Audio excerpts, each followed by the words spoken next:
semua, salam sejahtera Malaysia. Hai semua, salam sejahtera Malaysia. Hai semua, salam sejahtera Malaysia. Hai semua, salam sejahtera Malaysia.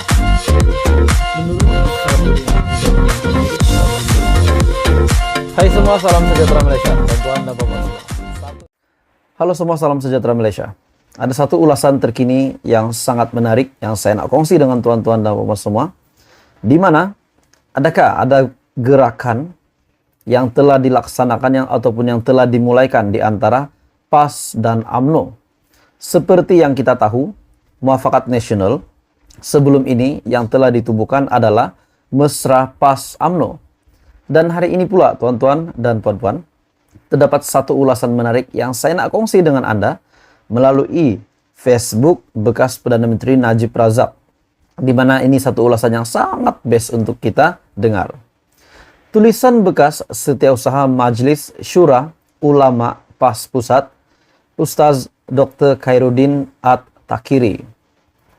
Maaflah sahabatku, kesatuan bukan hanya dibina dengan bicara, tetapi dengan perlakuan.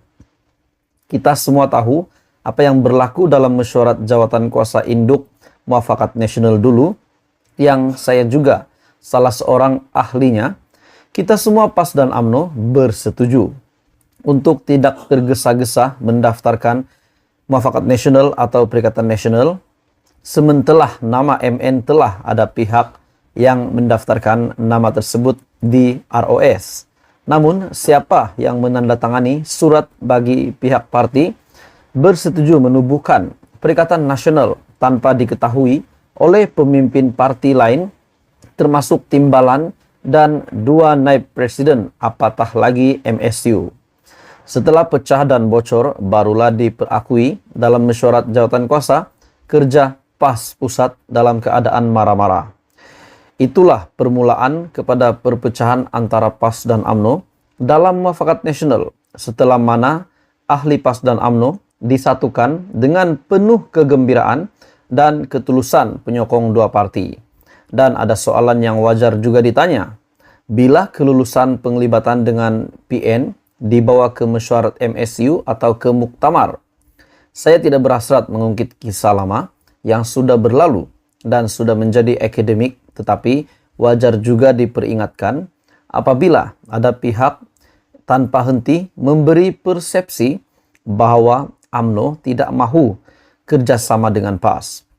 Saya perlu berikan kesaksian saya sebagai ahli mesyuarat dan EJK serta ahli MSU yang terlibat dengan semua rundingan dengan Muafakat Nasional, sama ada di peringkat perbincangan kerusi dan sebagainya. Saya sendiri masih konsisten mahukan PAS dan UMNO kembali disatukan di bawah satu payung yang boleh mencantum semua. Teguran saya berfokus kepada tindak tanduk segelintir pimpinan PAS, sebagaimana saya juga bersedia untuk dikritik atas kelemahan saya sendiri. Dan teguran bukan bermakna membenci pribadi, kerana kita tetap bersaudara dan bersahabat meskipun berbeza. Apapun, marilah kita bergerak ke hadapan mencari titik persamaan. Kenyataan dari Dr. Khairuddin Takiri pada Sabtu 14 Januari 2023. Jadi tuan-tuan dan bapak semua, apa komen Anda? Adakah ada gerakan yang bakal dilakukan masa terdekat ini, di mana kerjasama di antara PAS dan UMNO akan terjalin semula? Dan sekiranya PAS meninggalkan PN hari ini, setelah beberapa pertikaian konflik yang berlaku, adakah PAS akan tinggalkan PN dan menyertai UMNO? Makna kata PAS menyertai kerajaan perpaduan, dan bagaimana pula dengan PN yang ada hari ini, yang dibentuk melalui bersatu PAS dan yang lain. Jadi surat ini sangat bagi saya tuan-tuan dan bapak semua, sebab saya bukan membenci mana-mana parti di Malaysia ini. Bahkan surat ini sangat bagi saya sangat hebat. Apa komen Anda? Teruskan bersama di dalam channel ini untuk perkembangan politik yang lain. Jangan lupa tekan butang like, share dan subscribe. Hai semua, salam sejahtera Malaysia. Tuan-tuan dan bapak semua, satu isu hangat, satu ulasan terkini yang saya nak kongsi dengan tuan-tuan dan bapak semua. Berkenaan dengan 4 kerusi Parlimen Sabah yang telah dimuktamadkan oleh Johari. di mana keputusan Johari untuk tidak mengosongkan 4 kursi ini setelah dimenangi oleh ahli parlimen, bekas ahli parlimen bersatu, dan mereka bertanding semasa pilihan raya umum ke-15, menang di atas tiket JRS. Namun menjadi banyak konflik, menjadi banyak pertikaian.